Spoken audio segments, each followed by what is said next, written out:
coup au centre de gestion de la fonction publique territoriale du Gard d'avoir organisé une conférence sur cette thématique ô combien sensible du rapport entre les maires, présidents et DGS, secrétaires de mairie. Alors, je vous prie de m'excuser, par confort, je parlerai surtout maire, DGS, mais ce qui ne veut pas dire que ça ne s'applique pas aux présidents et puis aux secrétaires généraux de mairie. C'est un thème très sensible. Je me suis d'abord intéressé au titre de cette conférence. C'est pas facile d'essayer de concevoir un titre. Hein. Et la première chose qui m'a étonné, et sur laquelle d'ailleurs j'ai bâti mon raisonnement, c'est la notion de couple. C'est vrai que la notion de couple, c'est plutôt quelque chose que l'on entend dans la vie privée, mais c'est vrai qu'en faisant des recherches, je me suis rendu compte que pour parler du maire et du DGS, on utilisait la notion de couple. D'ailleurs, il y a un livre, alors je n'ai pas lu, mais qui s'intitule « Maire DGS, le couple infernal ». Alors je vous avoue que ça faisait un petit peu peur, donc je ne me suis pas allé plus loin dans la lecture de cet ouvrage.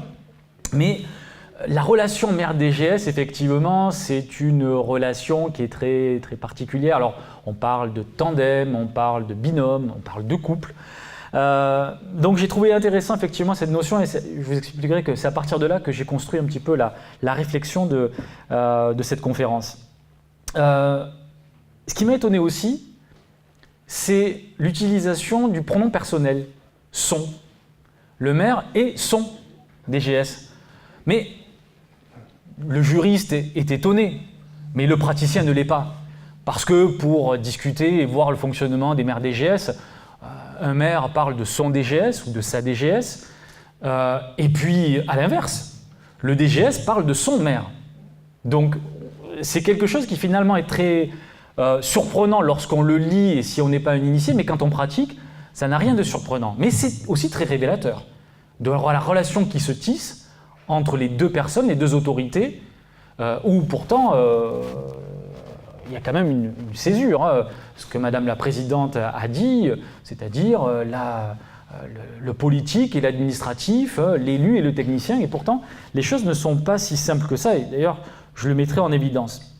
Et puis, toujours dans le titre, ce qui m'a moi beaucoup intéressé, c'est le côté très positif. Là, je vous avais parlé de cet ouvrage, Le couple infernal. Là, par contre, on a une dimension beaucoup plus positive et c'est sur celle-là que je vais m'appuyer, c'est-à-dire la clé de voûte de l'efficacité de l'action publique locale.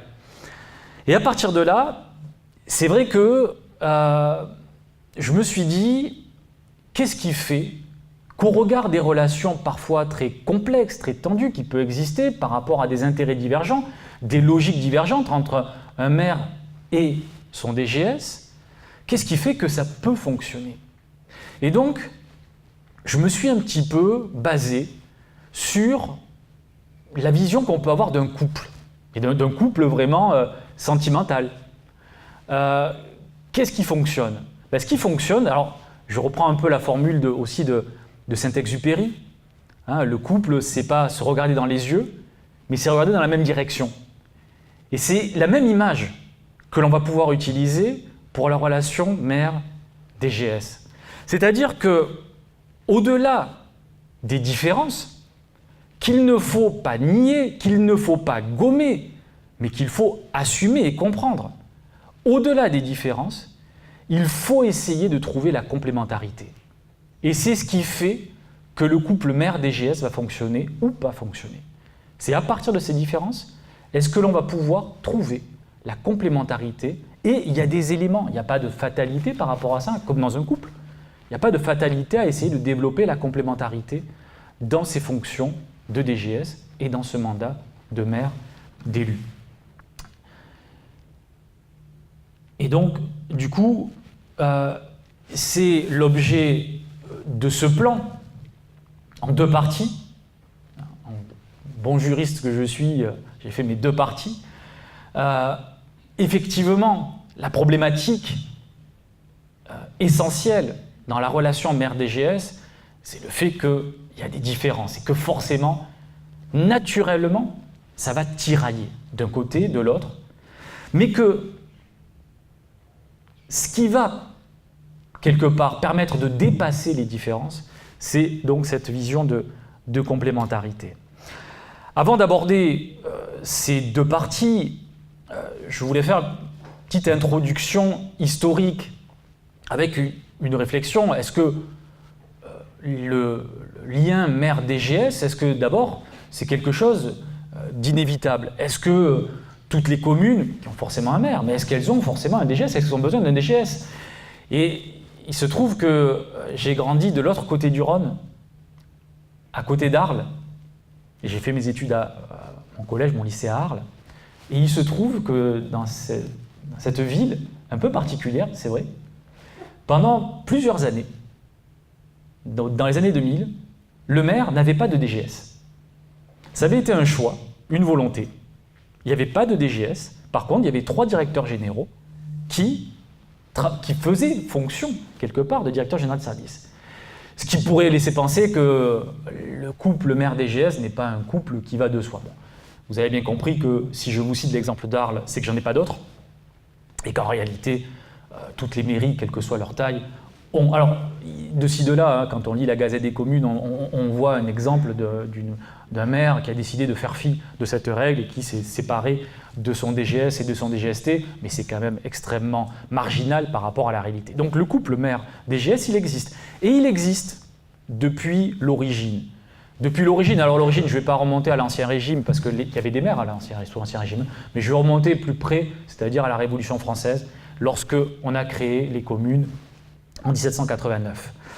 Et à cette époque, effectivement, on ne parlait pas de DGS d'ailleurs, hein, on parlait de secrétaire de mairie. Les termes sont importants. Les termes sont importants. On parle de secrétaire et on a tous derrière nous l'idée, ce qu'il y a d'un secrétaire. Le secrétaire, c'est celui qui exécute, c'est celui qui écrit les paroles d'un autre. C'est le but du secrétaire. Mais à l'origine, un petit peu comme Adam et Ève, à la Révolution française, il n'y avait pas toutes ces dissensions entre les maires et leurs secrétaires de mairie.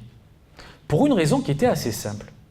C'est qu'à cette époque, les communes avaient en réalité très peu de compétences, très peu de pouvoir. Et le maire avait été conçu quelque part, avant tout, comme un gestionnaire de l'administration communale, comme finalement un fonctionnaire élu. Car oui, à la Révolution française, le maire était élu, certes, au suffrage universel, mais il n'en restait pas moins attaché à des tâches administratives. Et à partir de là, le maire, fonctionnaire élu, s'entendait très bien avec son directeur général, son secrétaire de mairie, qui lui n'était pas élu, mais ça fonctionnait de manière harmonieuse. Et on avait des couples maire-DGS qui duraient des décennies, parce qu'il faut bien voir aussi qu'à l'époque, la fonction de maire était quelque chose qui était quand même qui n'était pas ouverte à plusieurs catégories. C'était souvent des notables qui étaient élus, et donc il y avait une longévité dans cette relation entre le maire et le secrétaire de mairie. D'ailleurs, étymologiquement, c'est intéressant aussi de souligner d'où vient le mot maire. Le mot maire vient du latin maior. Et le maior, c'est celui qui administre le village pour le compte du seigneur. Ce qui signifie que le maire, en fait, administrait la commune pour le compte de l'État. C'était surtout ça. D'où cette idée selon laquelle, au départ, il n'y avait pas de tension dans le couple maire-secrétaire, parce qu'en réalité, les deux exerçaient avant tout des tâches administratives. Puis, l'histoire avançant, les communes vont acquérir de plus en plus d'autonomie et la figure du maire va monter en puissance dans l'imaginaire collectif et en même temps que l'image du maire va grandir, celle du secrétaire de mairie va également grandir. C'est-à-dire que la montée en puissance du maire ne s'est pas faite au détriment du fonctionnaire de direction, mais bien avec le fonctionnaire de direction. celui-ci étant pour partie responsable du bilan que fera le maire vis-à-vis des administrés. Et c'est là où on va voir finalement les limites de cette relation fusionnelle entre le maire et son secrétaire de mairie. Et la principale manifestation de cette limite, ça va être avec la Seconde Guerre mondiale, où, avec le régime de Vichy, on va observer une purge des maires communistes, des maires qui étaient donc contre le régime. Mais cette purge des maires va également s'accompagner de la purge des secrétaires de mairie. Parce que les secrétaires de mairie étant si proches des maires, eux aussi étaient une menace pour ce régime-là. Et donc beaucoup de secrétaires de mairie vont être suspendus, voire incarcérés sous le régime de Vichy. Et double peine à la libération. Les secrétaires de mairie vont aussi être ennuyés parce que ceux qui seront restés en poste seront accusés d'avoir exécuté les ordres du régime de Vichy, d'avoir mis en exécution les lois liberticides, antisémites, et donc ils vont être poursuivis à la libération. Et c'est là du coup où on va voir les limites de la politisation de cette fonction administrative. Et où du reste, en 1948, ces secrétaires de mairie vont se constituer en syndicats avec une revendication, celle d'un statut qui leur permettra de se différencier des fonctions d'élus. Alors, cette impérieuse nécessité de doter les secrétaires de mairie d'un statut, de dispositions législatives qui caractérisent leur mission, elle va s'amplifier en 1980 avec les lois de décentralisation. Parce que, comme je vous expliquais tout à l'heure, lorsque vous avez peu de compétences, quelque part, il n'y a pas de politisation de la fonction. Par contre, si vous commencez à mettre des compétences pour les élus, là, tout d'un coup, la dimension politique apparaît. Et en 1983, avec les lois qui vont transférer beaucoup de compétences, eh bien, la commune va complètement se transformer. Les élus vont complètement se transformer. L'attente des citoyens va se transformer. Et nécessairement, le rôle des directeurs généraux de service, encore secrétaires de mairie, va également évoluer. Ce qui fait que d'ailleurs, en 1984, on va créer ce statut de la fonction publique territoriale. Et on va également, pour prendre en compte la spécificité des secrétaires de mairie et le fait de prendre en compte ce lien très étroit, ce lien dangereux entre l'élu et le secrétaire de mairie, on va créer les emplois fonctionnels. Emplois fonctionnels qui marquent un tournant majeur dans la relation maire-secrétaire de mairie.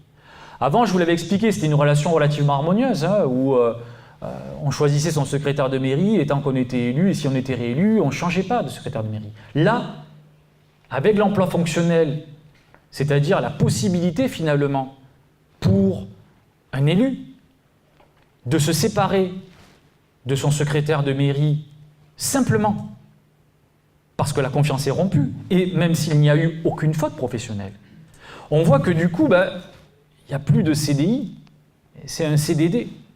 Et avec une possibilité finalement de mettre fin simplement sur la base de la confiance. Donc l'arrivée de l'emploi fonctionnel pour les secrétaires de mairie, alors bien évidemment, ce n'est pas pour tous les secrétaires de mairie.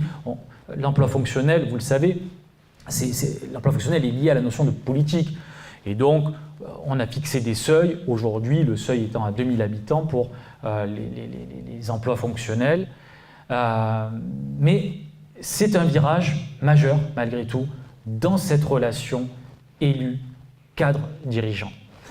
Et pour aller un peu plus loin, pour montrer un petit peu cette évolution de la fonction de cadre territorial, c'est le fait qu'on va changer de nom pour les secrétaires généraux, puisqu'on va avoir l'appellation je crois que c'est en 1994, de directeurs généraux de service. Directeurs généraux de service. Et du coup, ce n'est pas un simple changement sémantique. Il ne s'agit plus finalement, comme c'était le cas d'un secrétaire de mairie, d'exécuter. C'était la formule classique, hein. D'ailleurs, formule, on le verra, qui est aujourd'hui totalement dépassée. Cette idée, le maire décide, le secrétaire de mairie exécute. C'est une conception qui a totalement vécu. Et toute organisation qui aujourd'hui se fonderait sur ce postulat serait vouée à l'échec.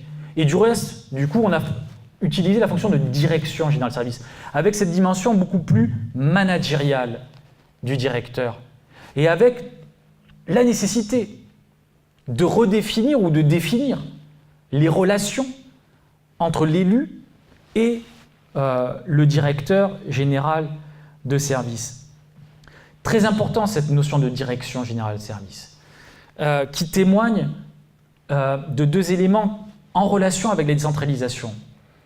D'une part, la nécessité de s'émanciper du maire. C'est-à-dire que le cadre administratif, même directeur général de service, ne peut pas suivre le maire dans toutes ses dimensions, notamment la dimension politicienne. Donc il faut pouvoir émanciper le directeur général des services de cette logique-là. Et puis, autre enjeu pour ces cadres, la nécessité de développer l'expertise. Parce que les compétences pour les collectivités se développent, se complexifient, les procédures sont difficiles, le risque juridique se banalise.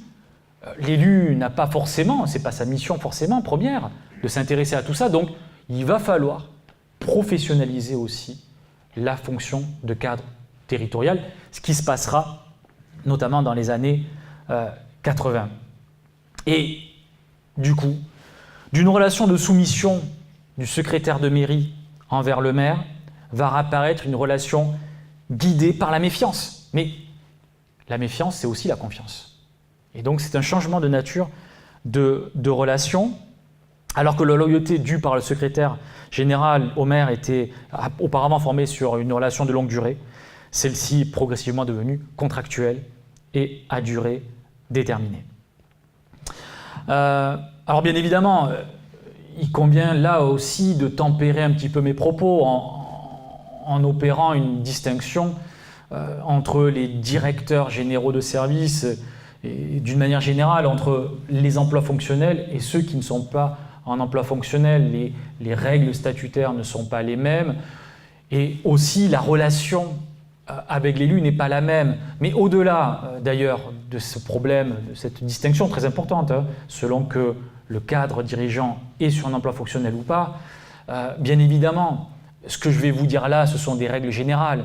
Mais à partir du moment où on considère, et vous le verrez, que le cadre juridique de la relation entre le maire et le DGS est quand même assez faible, il est assez peu fourni, forcément ça dépend aussi des personnes. C'est-à-dire que la relation, c'est aussi une rencontre de deux personnes, un élu et un cadre, avec leur personnalité propre. Et donc, bien évidemment, quand je vais évoquer les différences, la complémentarité, chacun aura à l'esprit sa propre expérience et peut-être, et sans doute, ne partagera pas forcément mon point de vue, ou en tout cas, il verra des subtilités que je n'ai pas abordées ici. Mais parce que le cadre juridique, effectivement, est quand même assez limité.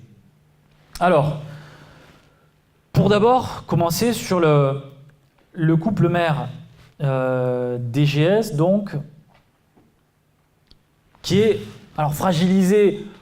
Il fallait trouver un verbe, enfin voilà, bon, fragilisé, mais c'est pas le titre dont je suis le plus heureux, le plus fier de. Mais bon, voilà. Enfin, en tout cas, marqué par sa différence. Alors, qu'est-ce qui constitue cette différence? J'ai vu trois éléments, trois critères qui permettent de mettre en œuvre cette différence. Le point fondamental de la différence, c'est selon moi la légitimité. Il ne faut pas confondre la légitimité de l'élu et la légitimité du directeur général de service. Mais en même temps, il serait illusoire et même dangereux de vouloir, comme je vous le disais, essayer d'enfermer chaque acteur dans un cadre étanche. Car on le voit, et là aussi, c'est l'utilité aussi de ma pratique d'avocat auprès de nombreuses collectivités territoriales, où je vois le jeu entre le cadre et l'élu, où en fait, aujourd'hui, il y a une perméabilité dans les fonctions de DGS et dans le mandat de maire. Et puis, troisième point, la difficulté vient aussi du fait que le couple maire-DGS doit jouer donc avec d'autres acteurs qu'il faut prendre en considération et qui peuvent quelque part faciliter ou au contraire, et c'est le plus souvent le cas, complexifier les relations entre les deux personnes. Le maire est celui qui incarne la commune. Mais cette incarnation, elle est très ancienne. Cette incarnation, elle remonte à l'origine même de la commune, et c'est là où par contre où on peut se servir de l'exemple du Moyen-Âge, où il y avait déjà un maire à l'époque. Alors ce n'était pas des communes, mais il y avait déjà la position d'un fonctionnaire, ou au Moyen-Âge, ce n'était pas des élus, mais de quelqu'un qui était là pour représenter les intérêts d'une collectivité. Et cette figure-là du maire, c'est une figure qui est enracinée dans notre inconscient collectif. Enracinée, mais à un point d'ailleurs qu'on a parfois du mal, nous, adultes, et qui travaillons avec les collectivités locales, qui avons encore du mal à le saisir. Et je vais vous donner une petite anecdote qui, moi, m'a frappé. Alors j'habite un petit village entre Lunel et Sommières, et un jour, ma fille qui rentre de l'école me dit « Papa, il y a un chien qui était là, abandonné, tout ça. » Bon. Et elle me dit « Mais il faut qu'on en parle au maire. Il faut qu'on en parle au maire, parce que dans l'inconscient collectif, et même chez les enfants, le maire est le chef du village. Et c'est là où on trouve la base de la légitimité du maire dans l'histoire, dans cette incarnation du fait que le maire représente une communauté, d'ailleurs pas simplement la communauté du village, mais également l'État. Le maire, les adjoints aussi, mais célèbre les mariages, s'occupe de l'état civil. En ce sens d'ailleurs, il a remplacé le clergé par rapport à l'état civil. Donc il y a vraiment une légitimité qui est chevillée à la fonction même du maire liée à l'histoire. Une légitimité liée qui est aussi liée au suffrage universel. Ça c'est évident, et c'est pas un hasard si dès la Révolution française, le maire sera élu. Alors, pas directement lui, c'est le conseil municipal, mais c'est un suffrage universel malgré tout. Et c'est là où il tire finalement l'essence aujourd'hui de son pouvoir. Quand bien même le maire peut être critiqué dans ses actions, qu'est-ce qui fonde aujourd'hui la légitimité du maire? C'est bien l'onction du suffrage universel. Il a été désigné par des habitants pour incarner un intérêt collectif, pour incarner l'intérêt général. Et donc, c'est comme ça d'ailleurs qu'il se présente. Qu'est-ce qui fait qu'une personne va se présenter devant des parents d'élèves, devant des associations? Qu'est-ce qui fait qu'on va l'écouter? Eh bien, c'est bien parce qu'il a été élu par les citoyens. C'est cette onction du suffrage universel qui montre la fonction sociale et la légitimité, cette situation de monopole symbolique. Souvent, quand on apprend aux étudiants, ou même à des personnes, quand on fait un peu de droit, et qu'on lui dit « mais tu sais, vous savez, le maire, sans son conseil municipal, il n'est pas grand-chose ». Mais les gens, ça, ils ne l'entendent pas. Car pour ces personnes-là, la figure symbolique, le monopole de l'incarnation de la commune, c'est bien le maire. Alors, avec du coup, ce qui va aussi de pair, c'est-à-dire que l'onction du suffrage universel est limitée dans le temps. C'est-à-dire c'est pour une durée renouvelable peut-être, en tout cas c'est limité dans le temps, mais c'est une légitimité qui est donnée à l'élu grâce au suffrage universel. La troisième légitimité, qui est beaucoup plus contemporaine, c'est celle qui est liée à l'évolution de la fonction de maire. À l'époque où les communes n'avaient très peu de compétences, le maire était avant tout un notable, qui était maire d'ailleurs parce qu'il savait lire et écrire, ce qui n'était pas le cas de partout, qui savait lire et écrire, qui avait une situation et qui était reconnu par rapport à sa situation professionnelle au sein du village. Et d'ailleurs, on lui demandait finalement de se comporter en bon père de famille. Le maire il gérait la commune comme il gérait ses affaires, en bon père de famille. Forcément, avec l'évolution des compétences des collectivités et des communes, cette conception du maire gestionnaire va voler en éclats. Et à partir des années 1980, et de plus en plus aujourd'hui, on voit apparaître une autre figure du maire, le maire entrepreneur. Et c'est ce qui fait aussi sa légitimité. Quelqu'un qui va se présenter aux électeurs en disant « Vous savez, moi je vais gérer votre commune comme je gère ma maison ». Celui-là n'a quasiment aucune chance de passer. Par contre, celui qui dit « Voilà, moi pour ma commune, bien évidemment, avec les contraintes budgétaires, mais avec ma commune, j'ai ça comme projet. J'ai une vision pour la commune. » Forcément, il en tire une légitimité. Cette légitimité qu'il a proposée, quelque part, qu'il a soumise au suffrage universel, et par cette fonction entrepreneuriale, il va pouvoir, quelque part, agir, et donc avoir derrière lui toute une collectivité pour agir. Donc, élément très important, avec des maires d'ailleurs, on va le voir, qui ont beaucoup évolué. Il y a un renouvellement des générations, oui, mais aussi renouvellement surtout des mentalités. La mentalité, ce n'est pas qu'une affaire de génération, ce que je vous ai dit, des personnes qui sont entrepreneurs. Et d'ailleurs, ce qui est très intéressant de voir, c'est que aujourd'hui, la diversité des profils de candidats aux fonctions de maire. C'est-à-dire que pendant très longtemps, on considérait que la fonction de maire, c'était réservé à des retraités qui voulaient s'investir dans le village. Cette vision-là a vécu. Et dans les candidats, il y a beaucoup de personnes qui sont actives, qui travaillent, qui sont salariés, fonctionnaires, professions libérales, artisans, commerçants, bref. Voilà, il y a vraiment cette ouverture qui est faite et qui donne de la légitimité donc aux élus. Un exemple pour montrer cette légitimité entrepreneuriale, vous prenez l'exemple donc de Nîmes, où c'était le PDG de Cacharel, Jean Bousquet, qui en 1983 avait été élu maire, chose qui aurait paru complètement impossible quelques années auparavant. Mais c'est le témoignage finalement de cette évolution. Quant au directeur général de service, lui, il a une légitimité qui se construit. Il n'est pas donné, il n'y a pas une élection qui permettrait à un DGS de dire « voilà, je suis là, j'agis ». C'est une légitimité qui est construite, qui se gagne à travers deux éléments, l'expertise et le positionnement. Alors, disons qu'au départ, ces deux légitimités, l'expertise et le positionnement, c'est des choses qui sont données par la position du directeur général. Le directeur général, d'abord, ce doit être un expert.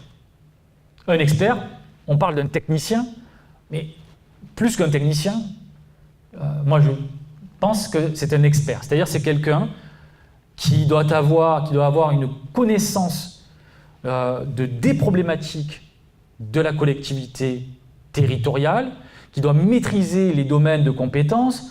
Pour une commune, un DGS doit maîtriser les questions d'urbanisme, les questions de développement économique, les questions de domanialité, les questions de finances locales, bien évidemment. C'est un expert. Et c'est d'ailleurs pour ça que le maire le choisit. C'est parce qu'il est dans une situation que le maire, lui, il n'est pas. Et donc, il a cette expertise à avoir. Et c'est ce qui va faire la légitimité du directeur général de service ou du secrétaire de mairie, cette capacité finalement à avoir une connaissance, à être quelque part en capacité d'être le bras droit, le vrai conseiller de l'élu, pas le conseiller politique forcément, mais le conseiller technique de ce point de vue. Une légitimité qui est liée aussi au positionnement, légitimité par rapport à la place du DGS dans la structure. Le DGS, au niveau administratif, c'est lui qui est au sommet de la pyramide. Et parce qu'il est au sommet de la pyramide, il est donc à l'interface entre l'élu et les agents de la commune. Vis-à-vis de l'élu, comme je vous le disais, en tant que chef de service, il a cette légitimité-là. Mais une légitimité qui n'est pas donnée lorsque le maire est élu. La première chose qu'il fait, c'est qu'il va peut-être douter de son directeur général. Est-il compétent? Est-il loyal? Donc, premier réflexe, c'est ça. Et c'est pour ça que, par son positionnement, le directeur général doit affirmer sa légitimité, doit affirmer ses compétences techniques, mais aussi sa loyauté vis-à-vis de l'élu.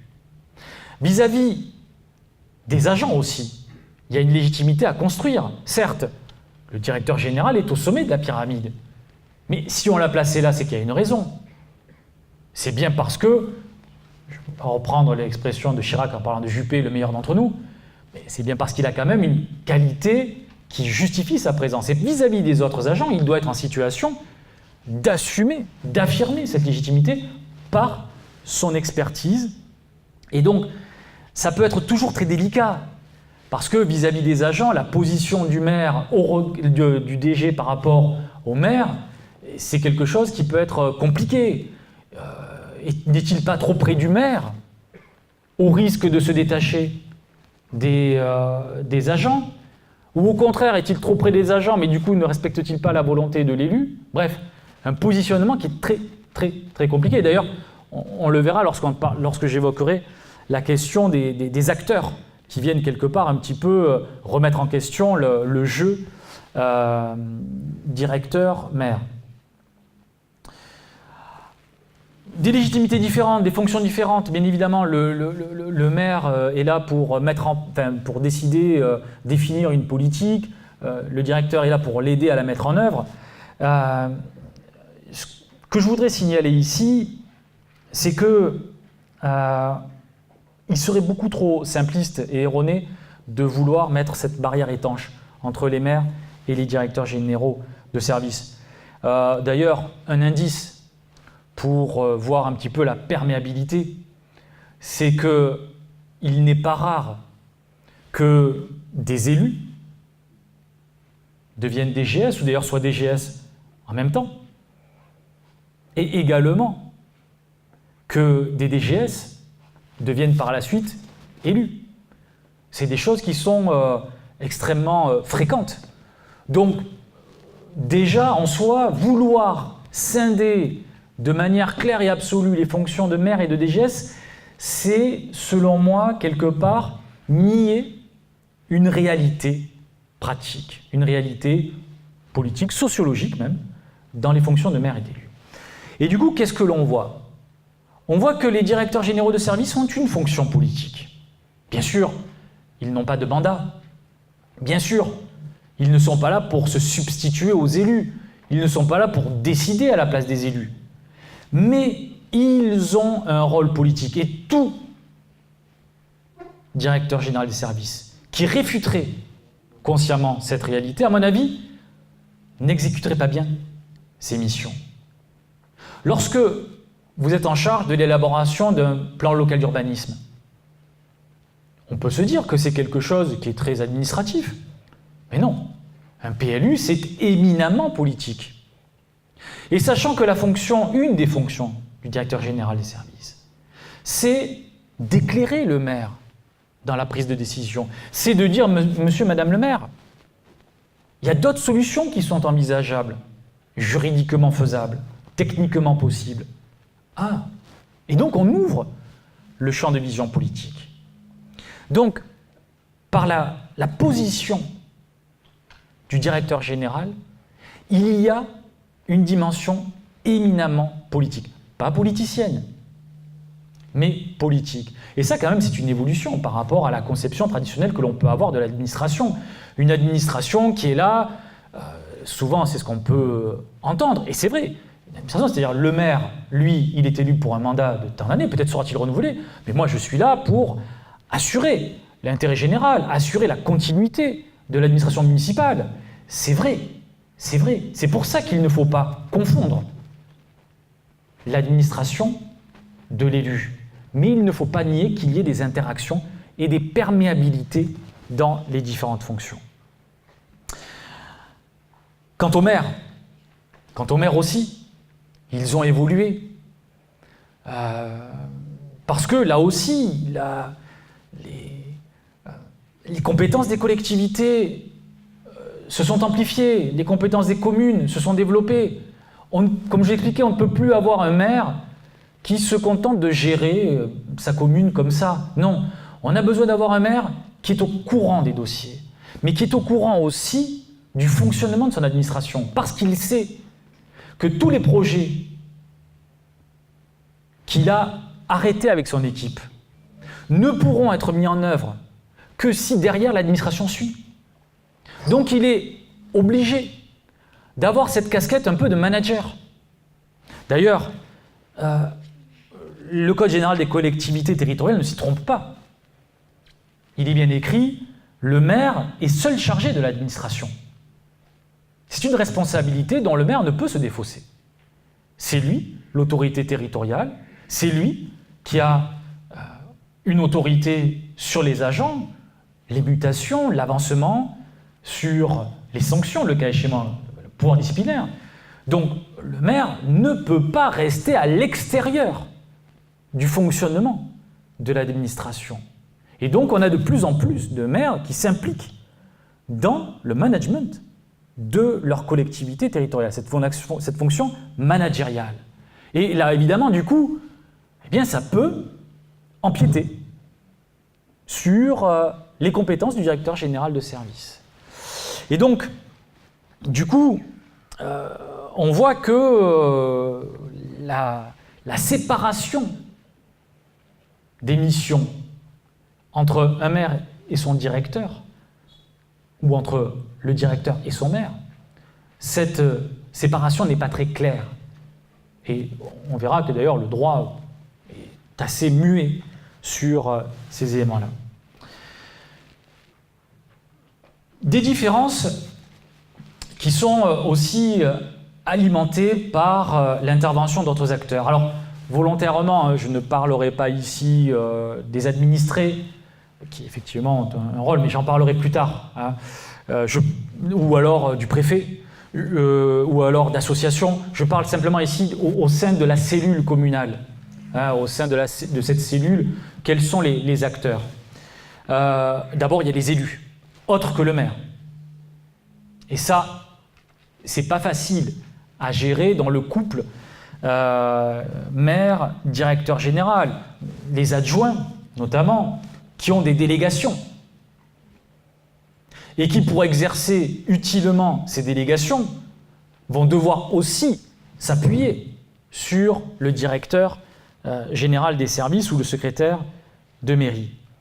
Donc il a besoin de travailler, mais en même temps c'est compliqué parce que, comme je vous l'expliquais, ça dépend aussi beaucoup des personnalités. Et donc les relations entre un directeur général et un élu en particulier peuvent être très tendues, ce qui peut amener quelque part à mettre en porte-à-faux le maire dans cette situation-là.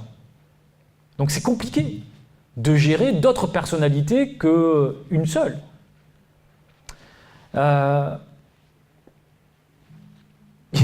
D'autant plus, alors d'autres difficultés, et ça moi je l'ai vécu, lorsque vous avez des adjoints qui commencent à prendre leur distance vis-à-vis du maire et qui du coup essaient de créer un binôme avec le directeur général. Le positionnement n'est pas évident. Quelle est la position du directeur général par rapport à des élus de la majorité qui se déchirent? Compliqué. Les élus, il y a bien évidemment ceux de la majorité, mais il y a aussi ceux de l'opposition. Et là aussi, c'est compliqué. Souvent, le secrétaire de mairie ou le directeur général de service, il apparaît un peu comme le porte-flingue du maire. Et ce qui n'est pas toujours très heureux parce que, en cas de changement de majorité, si l'opposition vient dans la majorité, ça va être très compliqué à gérer pour le directeur général ou le secrétaire de mairie. Et c'est ce que je vous dis là, bien sûr. Je pense que ça parle à beaucoup d'entre vous. Mais pour l'avoir vécu, c'est très, très, très, très compliqué à gérer pour le cadre territorial. Et donc, sans compter d'ailleurs que lorsque vous avez justement un directeur général qui essaie de voir un peu à long terme et de se dire « Waouh, moi je suis en poste et si jamais il y a un changement de majorité, si je m'implique trop contre l'opposition aux prochaines élections, je saute. » Et du coup, le risque, c'est que justement, par sa neutralité, le maire y voit une partialité, en prenant position pour l'opposition. Et donc, voilà, situation, là aussi, extrêmement complexe à gérer. Et je suis désolé, je n'ai pas de solution miracle à vous prodiguer, en tout cas aujourd'hui. L'intervention aussi du cabinet. Alors, dans certaines collectivités, on a un cabinet avec un directeur de cabinet. Alors ça, lorsqu'il y a un directeur de cabinet, bon, on est clairement sur un ménage à trois. Alors je ne sais pas qui est la maîtresse ou l'amant dans les trois, mais en tout cas, c'est un ménage à trois. Il n'y a pas de règle là aussi. Ça va dépendre des personnalités, du maire, du directeur de cabinet, du directeur général de service. Alors, pour aller dans le truc positif, je vais commencer par l'aspect négatif, puis l'aspect positif. L'aspect négatif, c'est effectivement lorsque on ne sait plus qui fait quoi, où le directeur général s'intéresse à la dimension politique, à la dimension stratégique, ou bien le directeur de cabinet va s'intéresser au fonctionnement des services, et où le maire, quelque part, lui, compte les points. Là, ça peut quand même être quelque chose de très très compliqué. Si on n'arrive pas à avoir une répartition claire des missions entre directeur de cabinet, directeur général des services et maire. Ça peut être très très très compliqué. En revanche, il y a aussi des cas qui sont positifs. Et notamment positifs pour les directeurs généraux. Parce que ce directeur de cabinet, c'est lui le fusible. Le directeur de cabinet, c'est lui qui assume la dimension politique. Et le DGS, lui, peut se borner, quelque part, à régler les questions d'ordre administratif. Je schématise un peu, hein, mais pour dire que pour certains directeurs généraux de service, l'existence d'un directeur de cabinet est quelque part quelque chose qui peut les tranquilliser, ou en tout cas qui peut faciliter leur mission et leur positionnement dans cette interface entre le politique et l'administratif.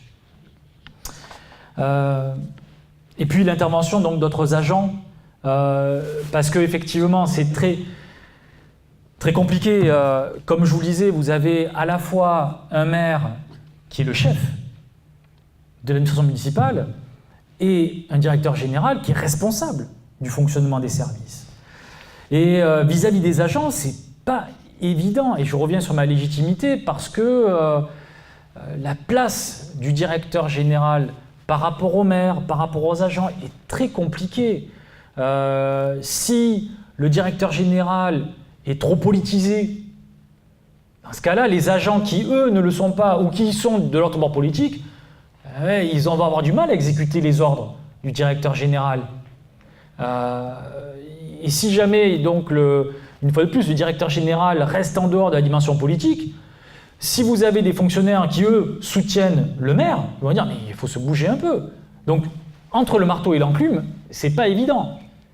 Donc, la place du DG vis-à-vis des autres agents, quelque part, est assez problématique.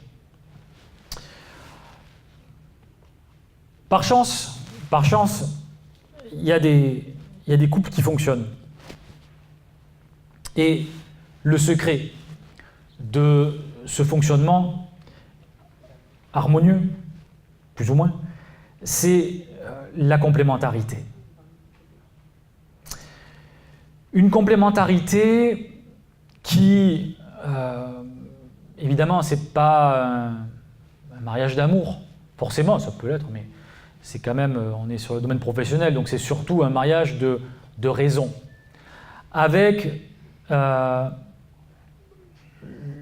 compréhension et le sens, bien entendu, de la part des deux acteurs, que quelque part, ils sont dans la même barque, c'est le tandem. Et là, l'image du tandem est bonne. C'est-à-dire qu'il faut que l'un et l'autre pédalent dans la même direction, qu'il n'y en ait pas un qui freine, un qui se retourne pour savoir ce que fait l'autre. Si on veut réussir, il faut pédaler de concert. Et j'ai essayé d'identifier un petit peu qu'est-ce qui pouvait justement réunir l'élu et le technicien, entre guillemets. Qu'est-ce qui pouvait les réunir ? Premièrement, c'est le fait qu'ils doivent avoir le même objectif, à savoir mettre en œuvre les orientations politiques du maire. Ça, c'est absolument fondamental.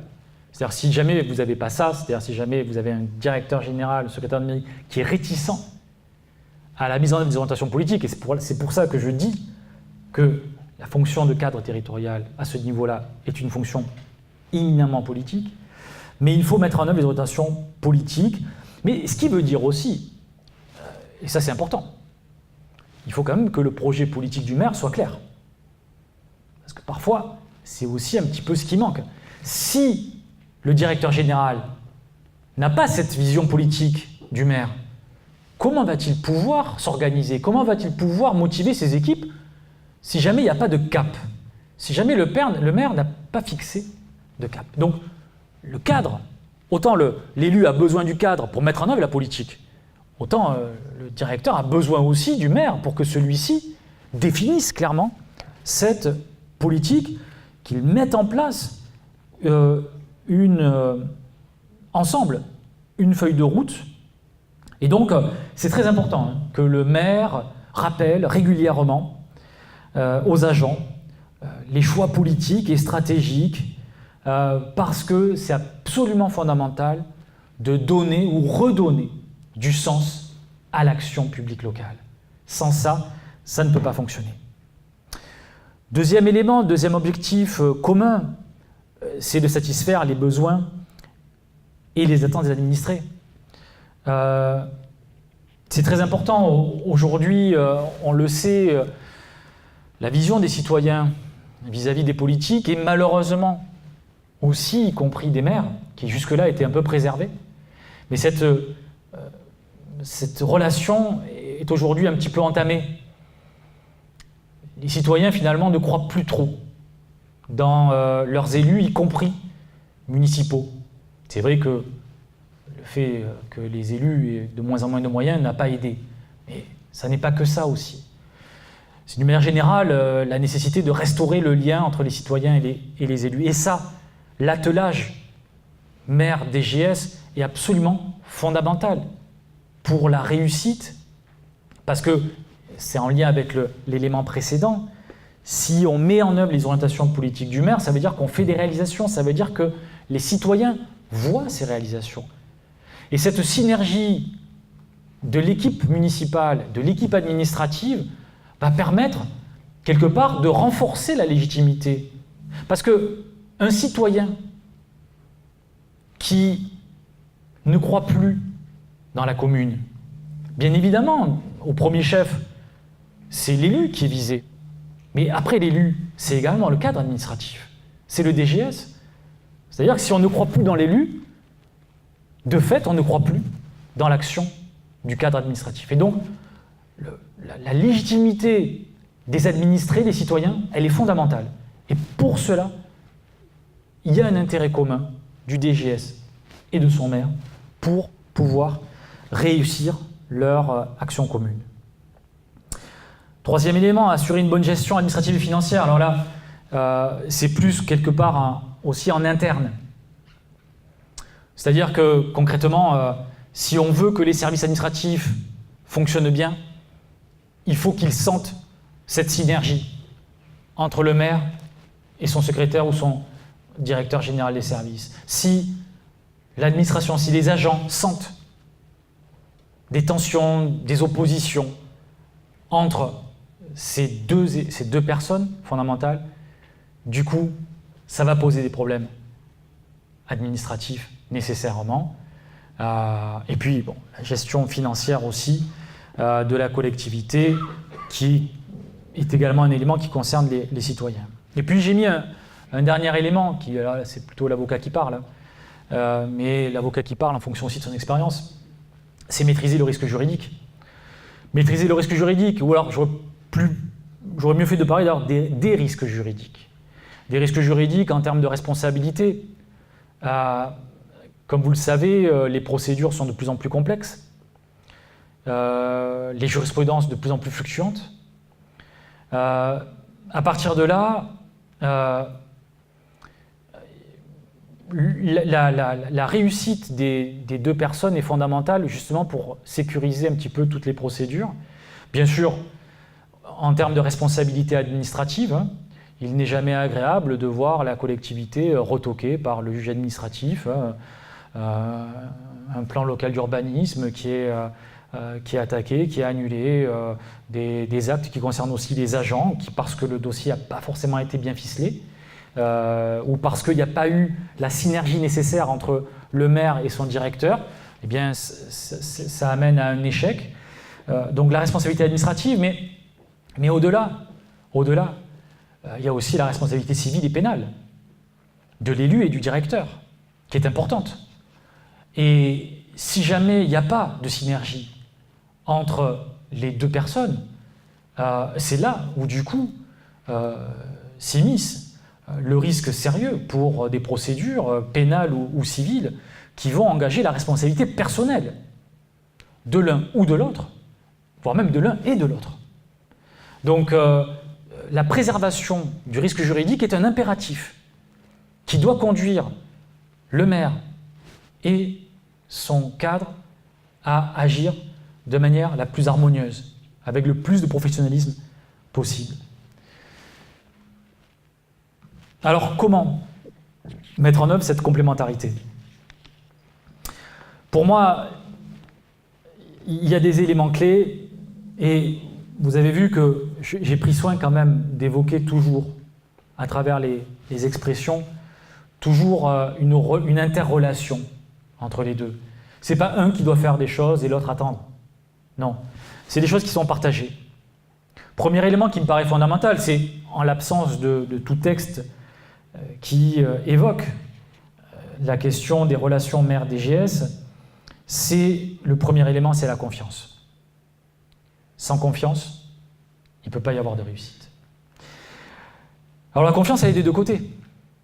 Bien évidemment, ce qui vient le plus rapidement à l'esprit, c'est le fait que le maire doit avoir confiance dans son directeur général des services. Notamment lorsqu'un maire arrive, succède à quelqu'un, il faut que le directeur général arrive avec des éléments pour faire en sorte que le maire puisse d'avoir à éviter à se dire, bon ben voilà, notamment si c'est un emploi fonctionnel, dans ce cas-là, ben j'attends les 6 mois et puis je me sépare de mon directeur général des services. Et du coup, c'est très important. Alors bien évidemment, une fois de plus, un directeur général des services avec la meilleure volonté du monde, si le maire a décidé de le décharger, il ne pourra rien faire dans la relation entre un DG et un maire. Un devoir, j'y reviendrai, de loyauté, j'y reviendrai, un devoir d'expertise, un devoir de discrétion, un devoir de probité, bref, quelque part, tout ce qui irrigue la fonction même de directeur général doit être mis en avant auprès de l'élu pour que celui-ci puisse avoir confiance dans son cadre. Mais pour que ça fonctionne, ça va dans les deux sens. L'élu doit avoir confiance dans son directeur, mais le directeur doit aussi avoir confiance dans son élu, dans son maire. Si jamais on a un maire qui, alors je ne dis pas complote, mais qui agit un petit peu dans le dos de son directeur, si le directeur ne sent pas quelque part cette confiance du maire, eh bien forcément le directeur lui-même va être totalement démotivé, désenchanté. Et c'est aussi le problème aujourd'hui de pas mal de cadres territoriaux qui, parce qu'ils ne voient plus la dimension, le cap, ils ne voient plus la confiance, ils ne voient plus quelque part cette idée de tandem, cette idée de binôme à laquelle ils aspirent en étant à cette fonction-là. Eh bien forcément, le cadre n'assurera plus ses missions avec le même dévouement, avec le même engagement. C'est naturel.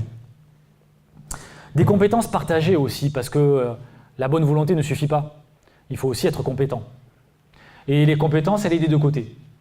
C'est-à-dire qu'une fois de plus, l'idée qui était de dire l'élu, lui, c'est la politique, et le cadre, c'est l'expertise, comme je vous l'ai expliqué, cette conception a vécu un petit peu. Concrètement, on a besoin d'avoir des élus qui soient formés. Des élus qui soient formés. Et de ce point de vue, dans tous les départements, il y a des associations, notamment ici l'association des maires du Gard, qui fait pas mal de formations. Mais c'est très important. Pour qu'un maire puisse mettre en œuvre des projets et même décider de projets, il a besoin de connaître la réglementation en matière d'urbanisme, il a besoin de connaître la réglementation en matière de maniabilité publique, en matière de fonction publique, en matière d'environnement. Alors ça fait beaucoup de choses, on ne lui demande pas d'être un technicien, mais il a besoin quand même d'avoir cette formation de base. Parce que dans ce cas-là, il ne pourra pas discuter et dialoguer avec son cadre. La formation des élus est un élément fondamental de la réussite du couple maire-DGS. Et puis bien évidemment, le DGS aussi, quelque part, alors lui, outre la formation qui est importante, c'est cette fonction de conseil. Il a normalement l'expertise et il doit la développer, mais il est là aussi pour conseiller le maire, pour lui indiquer que telle voie est une impasse. Pourquoi ? Par rapport à des textes, par rapport à des jurisprudences. C'est une impasse par rapport à des problèmes techniques, par rapport au coût que ça représente. Et donc proposer des alternatives.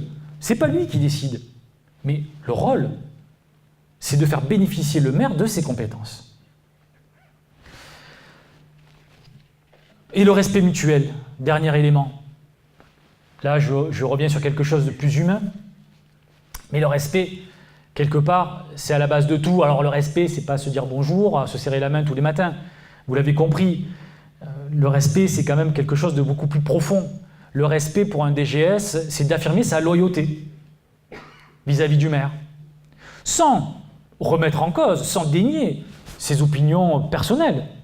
Mais si jamais le DGS n'est pas loyal vis-à-vis de son maire, alors dans ce cas-là, ça ne pourra pas fonctionner. Et la base du respect pour un DGS vis-à-vis de son élu, c'est cette obligation de loyauté. Le maire aussi doit respecter le directeur général des services. Et ce respect, il s'exprime à plusieurs endroits. D'abord, le minimum, le fait que l'élu, le maire, doivent respecter les droits du directeur général des services. C'est-à-dire les droits à congé, les droits à formation, mais de manière plus substantielle aussi. La liberté d'opinion, la liberté de penser. C'est pas parce qu'un directeur général est loyal que ça veut dire qu'il va embrasser les idées politiques, les idées religieuses, les idées syndicales du maire. Il peut très bien avoir, et il doit avoir, sa propre liberté. Sa liberté d'opinion, sa liberté de penser, sa liberté religieuse. C'est très important que le maire respecte cela. Respect aussi dans la protection de la santé et de la sécurité des DGS. Très important, là aussi, on parle beaucoup des risques psychosociaux. Il faut que le maire soit à l'écoute de la santé du DG, de ses agents aussi. C'est très important ça. C'est également, pour moi, outre l'obligation juridique, mais c'est avant tout une marque de respect. C'est-à-dire s'enquérir un petit peu de l'état de santé physique, psychologique de ces cadres. Et donc forcément, vous l'avez compris, ça signifie le respect, c'est ne pas harceler son directeur général. Puis un dernier élément sur le respect que doit le maire à son directeur général, c'est de ne pas lui demander d'exécuter des ordres manifestement illégaux. C'est fondamental. Un maire qui donne une instruction à un directeur général, alors même qu'il n'a pas vu que l'ordre était illégal, ça ne pose pas de souci, ça arrive. Comme je vous l'ai expliqué, c'est très difficile parfois de savoir qu'est-ce qui est légal, qu'est-ce qui est illégal. Si les choses étaient si simples, il n'y aurait aucun procès. Donc c'est compliqué de mettre la barrière entre la légalité et l'illégalité. Bon. En l'occurrence, lorsqu'on parle de l'obligation hiérarchique du DGS vis-à-vis du maire, cette obligation est déliée lorsqu'on est face à un ordre manifestement illégal. Bon, le caractère manifeste est quand même un peu plus précis. Mais il appartient qu'il y a une ligne jaune à ne pas franchir et à ne pas demander à franchir. Parce que là, effectivement, là c'est la responsabilité de l'un et de l'autre qui est mise en cause. Et évidemment, on connaît tous des cas où on a des maires et leurs directeurs généraux qui ont été condamnés devant le tribunal correctionnel pour des délits. Et donc, ça pose un petit peu de difficulté, avec la difficulté dont je pense que vous ne manquerez pas d'évoquer ici la problématique, le fait que, normalement, tout fonctionnaire qui est au courant donc, de l'existence d'un délit ou d'un crime doit en saisir le procureur de la République, l'article 40 du Code de procédure pénale, très compliqué à mettre en œuvre lorsque l'on est un directeur général, parce qu'il y a la loyauté, mais il y a également le droit qui s'impose à chacun, et l'article 40 du Code de procédure pénale qui arrive. En conclusion, et si malgré tout les choses se passent mal, en cas d'incompatibilité entre le maire et son DGS, alors bien évidemment, cas de figure qui arrive de plus en plus souvent, c'est le cas où, si jamais ça ne marche pas, le DGS lui-même va partir. C'est-à-dire qu'avec tous les réseaux des cadres territoriaux, il y a une mobilité qui est de plus en plus facile et assumée par les directeurs généraux qui, lorsqu'ils voient que ça ne marche pas, préfèrent quitter le navire plutôt que rester enquistés dans une situation qui va être perdant-perdant et perdant pour eux aussi. Mais si la décision ne vient pas de la part du directeur général de service, dans ce cas-là, c'est le maire. Notamment, alors, le cas des secrétaires de mairie est un peu différent, mais pour les emplois fonctionnels, eh bien, la possibilité, comme je vous disais, si jamais ça se passe mal, de mettre un terme à la relation maire-DGS, simplement sur le motif de la perte de confiance.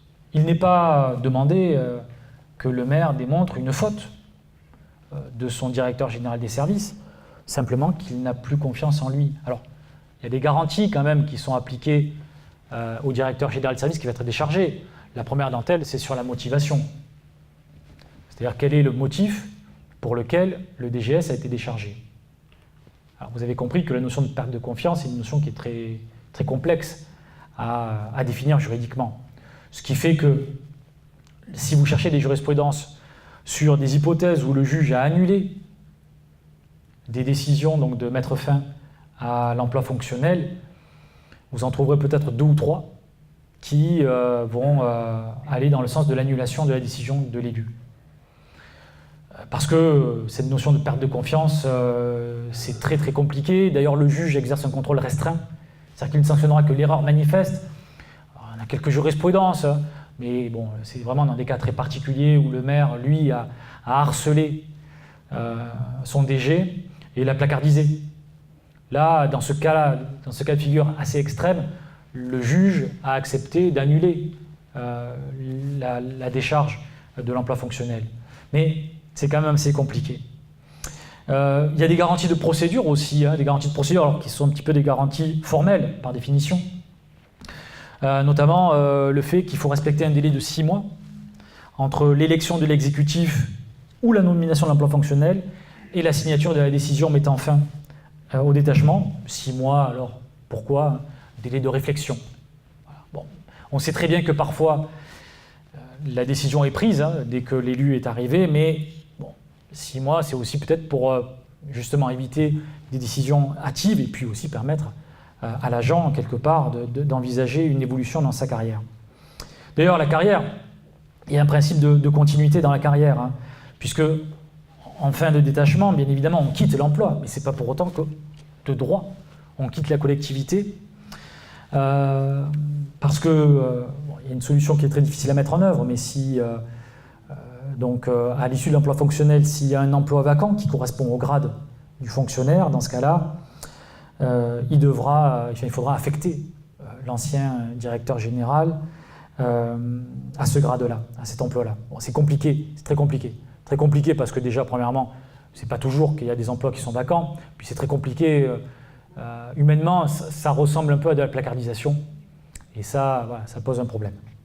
Alors, si jamais il n'y a pas la possibilité d'occuper un emploi vacant, dans ce cas-là, les textes nous disent que le fonctionnaire peut demander 3 choses. Soit d'être placé en surnombre pendant 1 an, puis mis à disposition du CNFPT ou du CDG en fonction du grade s'il est fonctionnaire A, B ou C.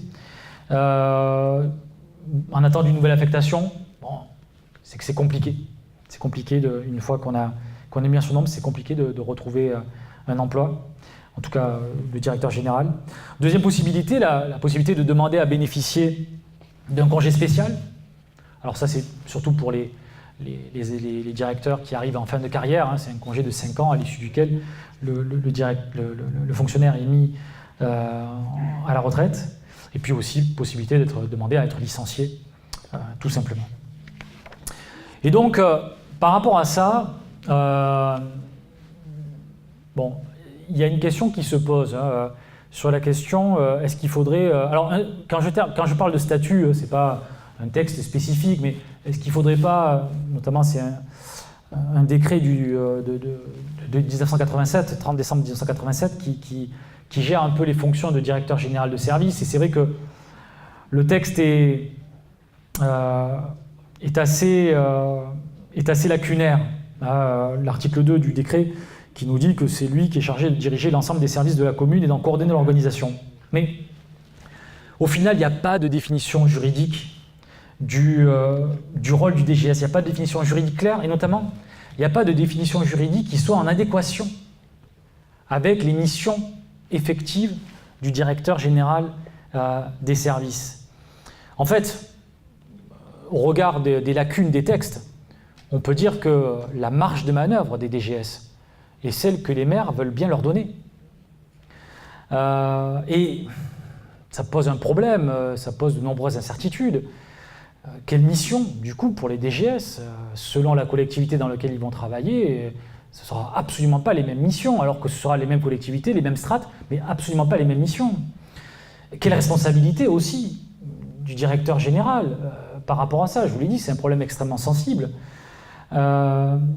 Aujourd'hui, on sait par exemple sur les responsabilités que les directeurs généraux de service, les directeurs généraux peuvent avoir une délégation de signature. Et en droit administratif, on fait la différence entre la délégation de signature et la délégation de compétences. Délégation de signature, c'est un adjoint, alors c'est une délégation d'ailleurs plutôt de fonction, mais bon, c'est en fait une délégation qui est donnée à notamment un cadre, mais sous l'autorité du maire, et d'un point de vue administratif, c'est la responsabilité du maire. Par contre, au niveau pénal et civil, la délégation de signature équivaut à un transfert de responsabilité. C'est là la complexité des choses. C'est-à-dire, un DG qui signe un acte par délégation du maire, il engage sa responsabilité civile et pénale. Ça pose un problème. Alors, je sais que parmi les directeurs généraux, il y en a qui voudraient des délégations de compétences. Compliqué. Délégation de compétences, alors clairement, ça transfère la responsabilité. Mais délégation de compétences, à titre personnel, moi, j'y suis pas vraiment favorable. Je vais vous expliquer pourquoi. Délégation de compétences, justement, ça transmet la responsabilité, ça transfère la responsabilité. Des délégations de compétences, au niveau des communes, on ne connaît qu'un cas. C'est lorsque le conseil municipal délègue sa compétence au maire en tout début de mandat. Mais pour moi, ce n'est pas le rôle du directeur général d'assumer les responsabilités de l'élu. ou de se comporter en élu. Premièrement, lui-même n'a pas été élu, donc ça veut dire pouvoir exercer des compétences d'une collectivité locale. Et selon moi, quand même, il y a une légitimité qui fait défaut, c'est la légitimité élective du cadre. Et pour moi, c'est aussi protéger le cadre. Parce que c'est donner trop de responsabilités et c'est renforcer encore plus la confusion des fonctions en permettant à un cadre territorial de bénéficier d'une délégation de compétences. Donc la délégation de signature me paraît importante, notamment pour les grosses collectivités, mais la délégation de compétences, c'est mon avis, pour moi n'est pas forcément justifiée. Alors, quelle solution il y a ? Moi je pense que le plus important, c'est dès le début du mandat, de répartir clairement les fonctions entre l'un et l'autre. Qu'on ne fasse pas ça de manière empirique. C'est-à-dire, on verra comment on fonctionne, et puis voilà. Non, ça ne marche pas. Dès le début du mandat, il faut clairement définir les relations entre le maire et le DGS. Mais je vais même plus loin. Les relations entre tous les acteurs. Entre le maire, le DGS, les élus, le directeur de cabinet s'il existe, avec un organigramme clairement réparti. Un organigramme, c'est la base. C'est la base. Un organigramme où on voit qui fait quoi. Alors on peut aller plus loin après. Je pense par exemple à... Et c'est M. Coron qui me passait, pour préparer cette conférence, il me passait un article de la Gazette des communes qui parle un petit peu de la réflexion des DG au niveau européen. Et en Wallonie, par exemple, à chaque début de mandat, il y a une lettre de mission qui est signée entre le maire et son DG. Bon. Sauf que dans l'article, juste après, il est indiqué que ça patine un peu. Bon, ça veut dire que ce n'est pas non plus la solution miracle. Alors, du coup, pour conclure, et je vais conclure sur justement cet article que m'a passé M. Coron, en fait, pour évoquer la question du rôle entre le maire et son DGS, il y a un DGS qui avait dit, mais c'est un peu comme dans la musique, classique notamment, c'est-à-dire le DGS s'assimilerait au chef d'orchestre d'une partition qui aurait été écrite par une équipe municipale. C'est vraiment intéressant cette métaphore du chef d'orchestre qui joue la partition d'une équipe. Si on essaie de transposer ça aux communes, notamment, mais je pense à toutes les collectivités, force est de constater que la partition, elle est compliquée, déjà à mettre en œuvre. Et elle est compliquée, du coup, à être jouée. Et forcément, plus la partition est compliquée, plus on a besoin d'un chef d'orchestre. C'est exactement ce qui se passe en matière de musique classique. C'est-à-dire qu'on observe, alors du coup j'ai fait quelques petites recherches, ça perdait le cadre, mais j'ai fait quelques petites recherches sur la musique classique, j'aime bien, mais je ne suis pas non plus un spécialiste. Et je voyais que la musique classique, justement, elle était de plus en plus compliquée. On avait d'ailleurs des compositeurs qui étaient chefs d'orchestre, et puis des chefs d'orchestre qui étaient devenus aussi sacrés que des compositeurs. Et on connaît le plus célèbre d'entre eux, Herbert von Karajan, qui était une star. Vraiment, mais ce qui était intéressant, c'est comment est-ce que Karajan, quelque part, menait son orchestre. Et c'est là où on voit quelque part peut-être les limites de l'exercice, de la comparaison. Il menait l'orchestre sans la partition et en fermant les yeux. Vous aurez bien compris que je ne conseillerais pas au DGS de fermer les yeux sur toutes les actions de la commune. Je vous remercie.